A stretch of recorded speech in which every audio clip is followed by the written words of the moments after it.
Hello दोस्तों, कैसे हैं आप सब। मैं शुभम स्वागत करता हूं आपका अपने चैनल पर, जहां पर हम आज जानेंगे कि कैसे भारत पूरे विश्व में एक न्यूक्लियर पावर के रूप में उभर कर सामने आया। तो इस वीडियो को आखिर तक ज़रूर देखना। न्यूक्लियर वेपन्स मानव सभ्यता द्वारा बनाए गए एकमात्र ऐसे घातक हथियार हैं जो एक ही बार में हज़ारों लाखों की संख्या में लोगों की जानें ले सकते हैं। ये एक ही बार में बड़े बड़े शहरों को तबाह करके किसी भी देश की इकोनॉमी को भारी नुकसान पहुंचा सकते हैं। इसी वजह से ये मानव सभ्यता द्वारा बनाए गए सबसे खतरनाक हथियार माने जाते हैं। भारत में परमाणु ऊर्जा की शुरुआत डॉक्टर होमी जहांगीर भाभा ने की थी, जिन्हें the father of Indian nuclear programmes भी कहा जाता है। डॉक्टर भाभा ने सन 1940 से ही भारतीय सरकार को देश के उज्जवल भविष्य के लिए परमाणु ऊर्जा की महत्वता समझाना शुरू कर दिया था। वे देश के लिए एक खुद का रिसर्च सेंटर बनाना चाहते थे, लेकिन बजट की कमी इसमें भारी समस्या थी। लेकिन डॉक्टर भाभा ने हार नहीं मानी और फंडिंग अरेंज करने के लिए उस समय की सबसे बड़ी कंपनियों में से एक टाटा ग्रुप्स को पत्र लिखा और अपने आइडियाज़ बताए। कंपनी के चेयरमैन जे.आर.डी. टाटा टेक्नोलॉजी की अहमियत को समझते थे। वो फंडिंग के लिए तैयार हो गए और डॉक्टर होमी भाभा के साथ मिलकर 1 जून 1945 में Tata institute of fundamental research की स्थापना कर दी गई, जिसके पहले डायरेक्टर डॉक्टर होमी भाभा बने और ये इंस्टीट्यूट पब्लिक डीम्ड रिसर्च के लिए खोल दिया गया।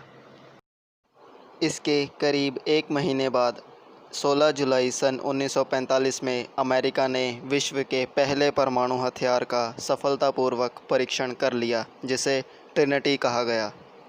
ये वेपन 21 किलोटन की कैपेसिटी वाला एक प्लूटोनियम बेस्ड बॉम्ब था। इस घटना के बाद भारतीय न्यूक्लियर प्रोग्राम को एक बूस्ट मिला, क्योंकि इसी के बाद डॉक्टर होमी जे भाभा नेहरू जी को परमाणु ऊर्जा की महत्वता समझाने में सफल हुए और सन 1948 में एटॉमिक एनर्जी कमीशन की स्थापना कर दी गई, जिसके पहले चेयरमैन डॉक्टर होमी जे भाभा को बनाया गया। और फिर इसके बाद 1954 में एटॉमिक रिसर्च इस्टेब्लिशमेंट की स्थापना कर दी गई, जिसका मकसद भारत को परमाणु ऊर्जा में आत्मनिर्भर बनाना था। ये इस्टेब्लिशमेंट सीधे प्राइम मिनिस्टर के अंडर थी और डॉक्टर होमी भाभा इसके फाउंडिंग डायरेक्टर बने। वीडियो में आगे बढ़ने से पहले अगर आप मेरे चैनल पर नए हैं तो नीचे दिए गए सब्सक्राइब बटन को दबा दें, ताकि आप मेरे जानकारी भरे वीडियोस सबसे पहले देख सकें। अब भारत को विश्व के अन्य देशों से न्यूक्लियर प्रोडक्ट्स को इंपोर्ट करना था, जो कि एक बहुत बड़ी समस्या थी। लेकिन 1955 में हुई इंटरनेशनल साइंटिफिक कोलैबोरेशन के तहत कनाडा भारत में ही एक न्यूक्लियर रिएक्टर बनाने के लिए राज़ी हो गया। अमेरिका भी एटम्स फॉर पीस प्रोग्राम के तहत भारत को हैवी वाटर सप्लाई करने के लिए तैयार हो गया और फिर भारत में ही सीरस नामक एक न्यूक्लियर रिएक्टर को इस्टेब्लिश कर दिया गया, जिससे कि पीसफुल एक्टिविटीज़ जैसे बिजली उत्पादन को अंजाम दिया जा रहा था। इस रिएक्टर से अब न्यूक्लियर वेपन्स भी बनाए जा सकते थे, लेकिन सरकार अभी तक न्यूक्लियर वेपन्स के लिए तैयार नहीं थी। और फिर सन 1962 में चाइना ने भारत पर हमला कर दिया, जिसके कारणवश भारत को भारी नुकसान उठाना पड़ा। इस घटना के बाद डॉक्टर होमी भाभा अग्रेसिवली और पब्लिकली एक न्यूक्लियर वेपन की डिमांड को सामने रखने लगे। गवर्नमेंट भी इस बारे में सोच विचार कर रही थी, लेकिन न्यूक्लियर प्रोग्राम को अभी तक सरकार द्वारा परमिशन नहीं दी गई थी।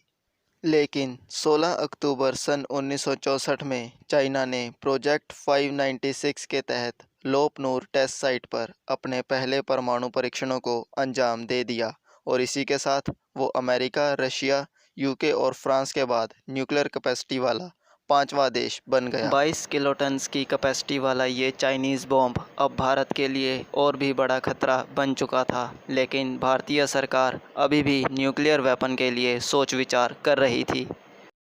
पर जनवरी 1966 में इंदिरा गांधी के प्राइम मिनिस्टर बनते ही उन्होंने न्यूक्लियर प्रोग्राम को हरी झंडी दे दी, लेकिन दुर्भाग्यवश डॉक्टर होमी भाभा के प्लेन एयर इंडिया फ़्लाइट 101 का कॉन्टैक्ट जिनेवा एयरपोर्ट से टूट गया और वो रास्ता भटककर फ्रांस के माउंट ब्लॉन्ग में जाकर क्रैश हो गया, जिसमें डॉक्टर होमी भाभा ने अपनी जान गंवा दी।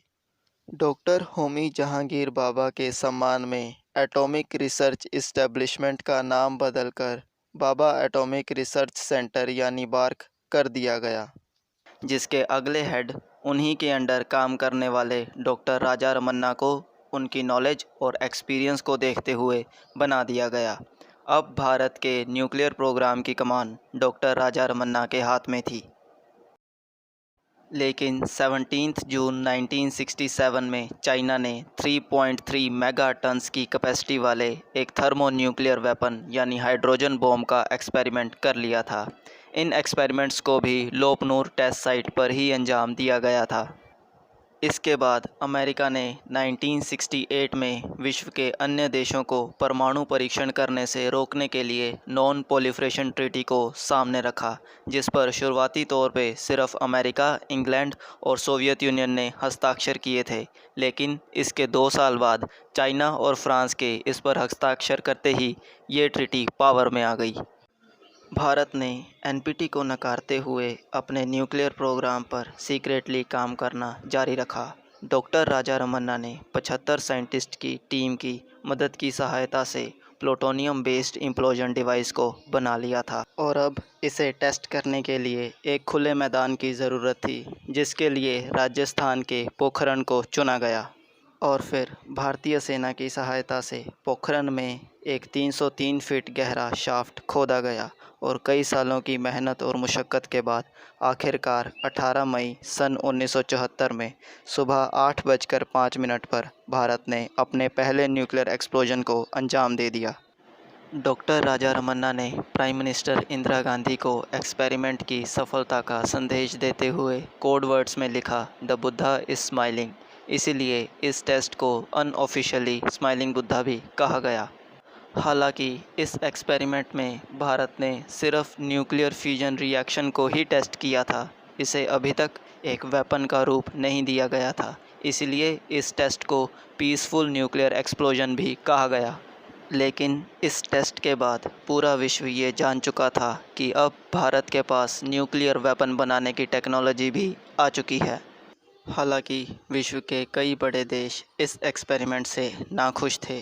कनाडा ने भारत की प्लूटोनियम सप्लाईज़ को रोक दिया।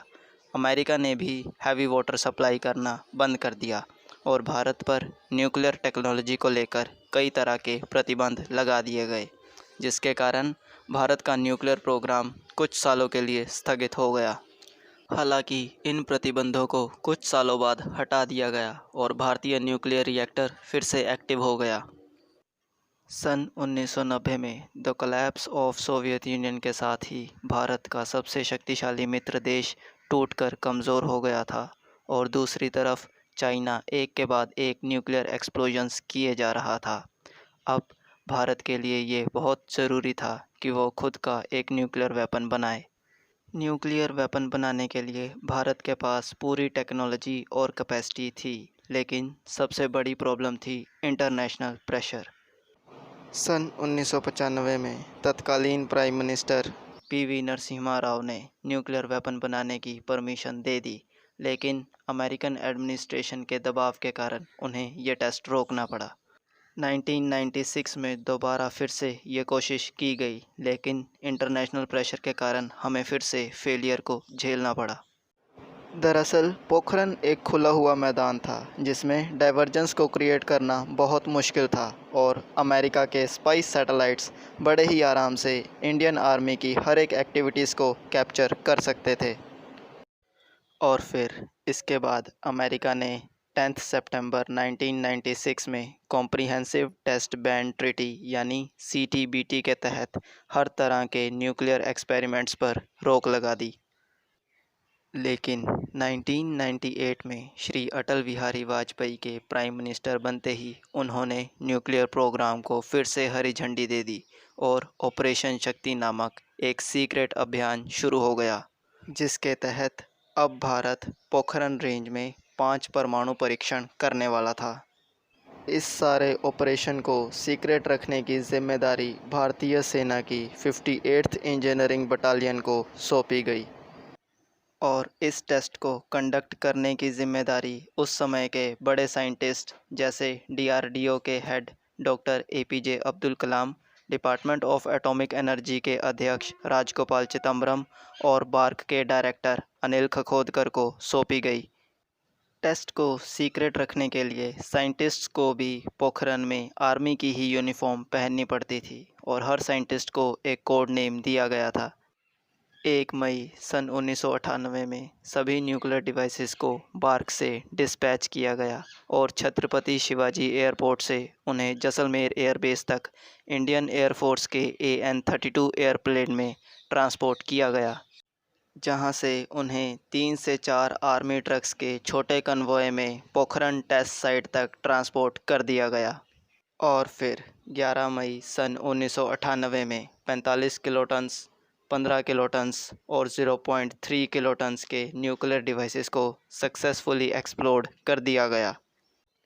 और इसके एक दिन बाद 13 मई सन 1998 में 0.5 किलोटन्स और 0.2 किलोटन्स के 2 न्यूक्लियर डिवाइसेस को एक्सप्लोड किया गया। और इस एक्सपेरिमेंट के बाद भारत भी एक परमाणु संपन्न देश बन गया। हालांकि इस एक्सपेरिमेंट के बाद भारत पर कई तरह के सैंक्शंस और पार्गोस लगा दिए गए।